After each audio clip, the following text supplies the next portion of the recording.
वृक्षवल्ली आम्हा सोयरे वनचरे असा संदेश देणाऱ्या जगद्गुरू संत तुकारामांचे आपण वंशज आहोत। तेव्हा धार्मिक कार्यासाठी पर्यावरणाचा नाश करणे हे केवळ चुकीचेच नाही तर अक्षम्य असा अपराध आहे।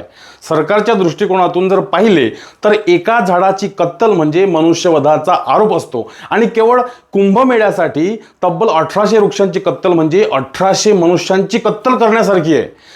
ज्यांच्यासाठी ही कत्तल करणार त्या साधू संतांना सुद्धा हे पटणार नाही। कुंभमेळा आपल्या सर्वांच्या श्रद्धेचा विषय आहे मित्रांनो। जसा आजपर्यंत नाशकात कुंभमेळा भरत आला तसाच भरवला तर काय हरकत आहे। वृक्षांची कत्तल करून पाहुण्यांचे किंवा भाविक भक्तांचे स्वागत करणे हे संताप आणणारे आहे। साधुग्राम बनवण्यासाठी जवळपासच्या गावातील शेत भाड्याने घेऊन तंबू टाकले तरीही चालते किंवा आहे त्याच ठिकाणी झाडांची कत्तल न करता सुद्धा मोठी व्यवस्था केल्या जाऊ शकते। हे सर्व पर्याय उपलब्ध असताना तपोवन सारख्या ठिकाणची झाडे कापून सरकार व प्रशासन काय सिद्ध करू पाहत आहे राम जाणे। दर 12 वर्षांनी येथे कुंभमेळा भरतो, मग लावलेली झाडे पुन्हा तोडणार का? नेमकं काय, कोणासाठी आणि यातून काय सिद्ध करायचं आहे? आधीच नद्या इतक्या प्रदूषित झाल्या, त्यात बेसुमार जंगल तोड। अरे पर्यावरण सुरक्षित तर आपण सुरक्षित हे शिकवतो ना आपण मुलांना, आणि आपणही हेच शिकत मोठे झालोय। मग त्याची अंमलबजावणी केव्हा होणार? पर्यावरणावर गंभीर परिणाम करणारा हा निर्णय आपल्यासाठी आणि पुढच्या पिढीसाठी देखील घातक आहे। म्हणून सर्व स्तरांमधून तीव्र नाराजी व्यक्त झाली, निदर्शने केले तरच याला अटकाव बसू शकतो।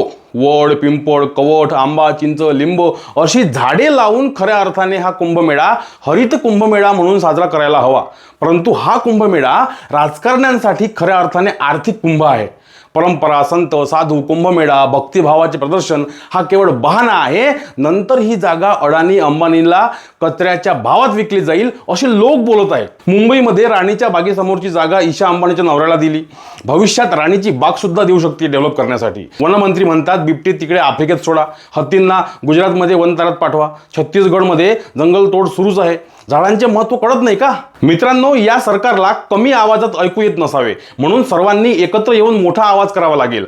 जंगल तोड नाशिकमध्ये होते म्हणून महाराष्ट्रातील इतर जिल्ह्यांच्या लोकांनी स्वस्थ बसू नये। आपल्या सर्वांना याच्या विरोधात उभे राहावे लागेल। हा व्हिडिओ अमरावतीहून।